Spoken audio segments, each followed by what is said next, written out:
Okay, which ends that section and now leads me into part 4, which is why hiring managers actually control. So what hiring managers actually control.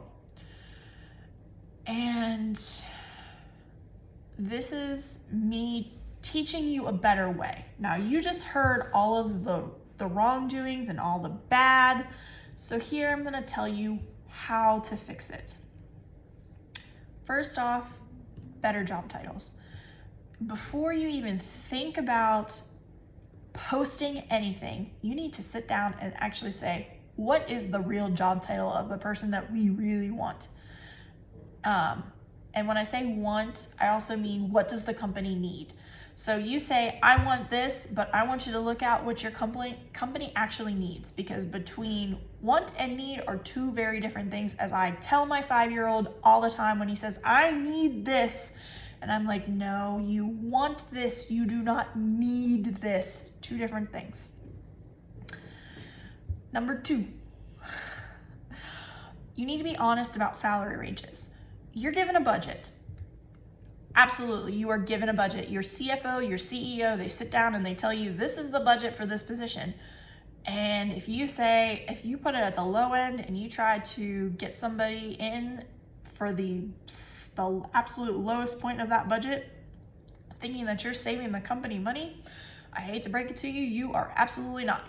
Because that person is going to come in, they're going to find out other people doing their same position are getting paid more money, and they wonder why they aren't. And then within 3 to 6 months, they are going to quit, and then you're going to have to do all this hiring process over again. And guess what? You just cost the company double the first time from the first round, and then everything that you save them by getting them to agree to the lower budget on a salary. Guess what? The next round, you have to go with the highest part, because nobody is going to want to take that position for that price point that you claim, because they're going to do their due diligence, see the market value, and then there you go. Then you're just redoing this whole series and cycle again, and it's not fun the second time or third time or fourth time around, because you didn't learn the first time that you need to actually have honest salary ranges. Number 3, you need better screening questions. And I don't mean go online or have AI tell you. I mean sit down with the people that are in that department, or the supervisor of that department, or the director of that department, and you say, tell me exactly what is needed in this position so that I can ask the correct questions, and you tell me what the answer is that is correct, because that's what it boils down to. HR people, we know our policies, we know the benefits, we know this, we know that, we know a lot, and should be in on the business. Does not mean that we know every single job, does not mean we know every single thing that goes into a job. So utilize the people that are in your company, ask them questions, ask them, what do you need from me to ask these people so that I get you exactly what is needed, because that's what it boils down to. It isn't a one-person show. It isn't a one-department show. And a lot of people forget that. Like, so many people that I've talked to in the industry are like, oh, well, recruitment is separate, HR is separate. No, ma'am. No, sir. It is absolutely not. It is one tree, and those are branches. And guess what? In a company, that is also one branch of a bigger tree. And guess what? You can go over to the other branch and you can talk to the leaves, and they will tell you what they need. Trust me, it is amazing. So what do? Go ask other people. Go ask the people that know. Go ask the people that are in those jobs. If you were sitting for a job interview, or if you were hiring this person specifically, hiring this person for your department, what would you ask them? There you go. It's so easy. It is so easy.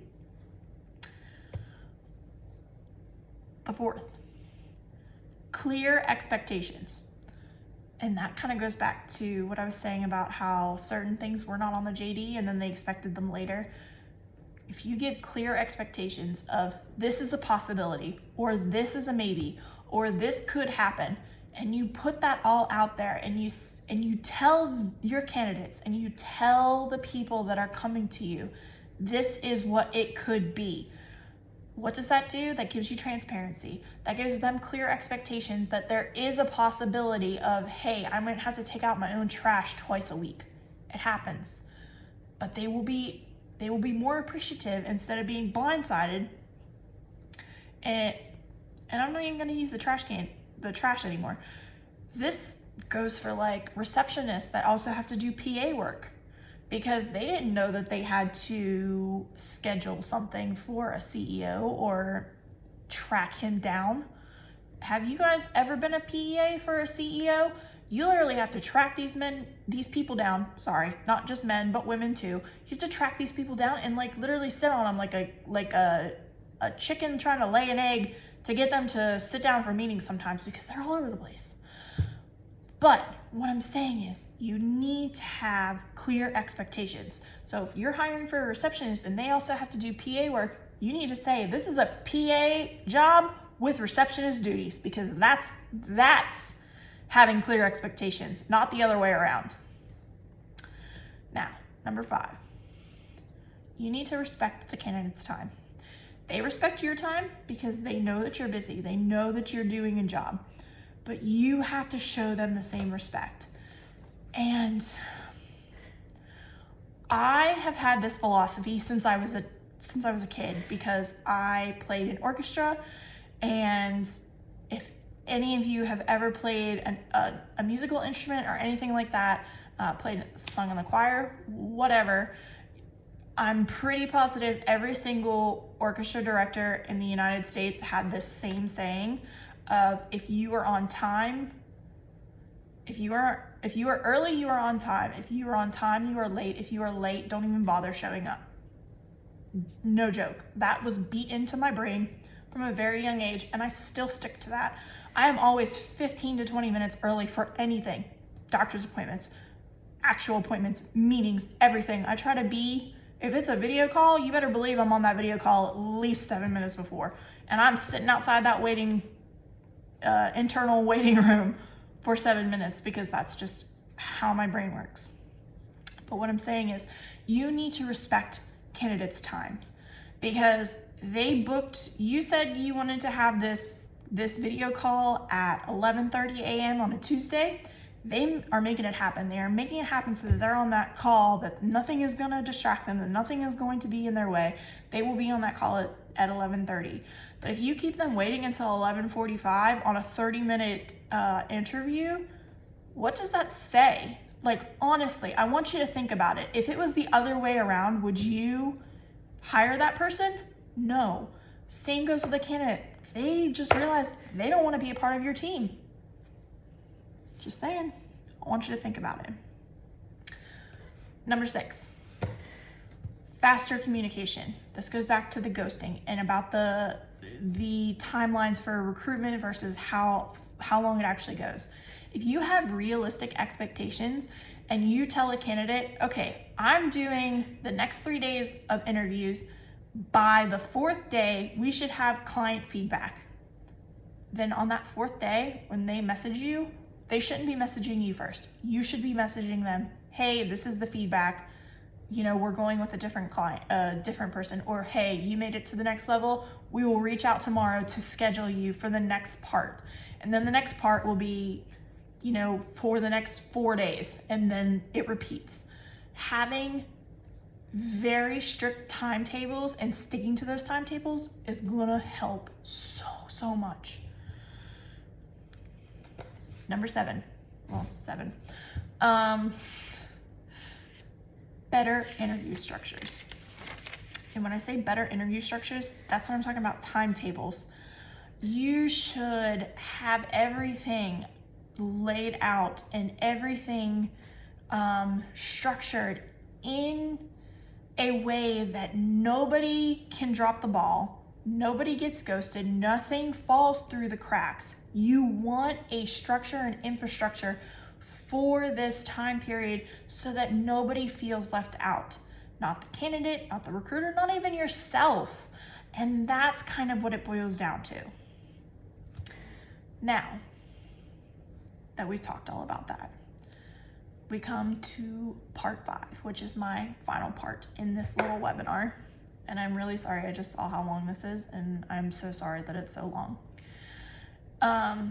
But part 5 is Shadow Dragon's framework. So this is called, it's apropos, the Dragon's 5 scales. So it's the 5 scales of strong hiring. The first is the vision scale. And you're gonna ask, do you know what you actually want? So this is a clear role purpose, what your business actually needs, not what you want, what you need. And then successful expectations. The second scale, this is the signal scale. Does your job posting communicate the right message? Do you have the right job title? Do you have the right description? Do you have the right employer brand? Does it have candidate appeal? Third scale. This is the value scale. You will want to ask yourself, does the opportunity match the market? Is the salary within the market median? Does the benefits also match market? And I'm talking like schooling, transportation, housing, whatever is included, is it meeting that expectation? Is there growth for that candidate, for that job? Is there a clear career path for it? The fourth one, this is the journey scale. What experiences are candidates having? Like, what is the experience the candidate is having? So the application process, the communication, the interview experience, and then the decision speed. Once interviews are done, how quickly are you deciding on your candidates? How quickly are you getting an offer letter out? And then the fifth scale. This is the trust scale. Why should someone choose you? You heard that correctly. I said, why should someone choose you? As in, like, why would a candidate choose you and your company to say yes to when they get that job offer? This boils down to your reputation, your leadership, your company culture, and your follow through. Do you know I've actually seen people that have said no to 6-figure jobs because one of those 4 things was not what they were looking for? Facts. Now, I'm gonna leave you with one thing. And this is kind of a little tidbit and motto for Shadow Dragon. A dragon's strength isn't found in one scale. It's the protection created when all the scales work together. So, that being said, the way that it goes to the hiring process is hiring works the same way. A strong job advertisement alone won't fix a weak process. A strong salary won't fix a poor candidate. And every part has to work together. All right. Thank you very much again for sticking it out with me. If you have any questions, you can actually leave comments and I will get back to you. Or if you want to contact me directly through our email, it's shadowdragonholdings@gmail.com. And I will actually post the contact information on this video. It's going to be posted to our socials, to our Instagrams. I clearly just aged myself, to Instagram.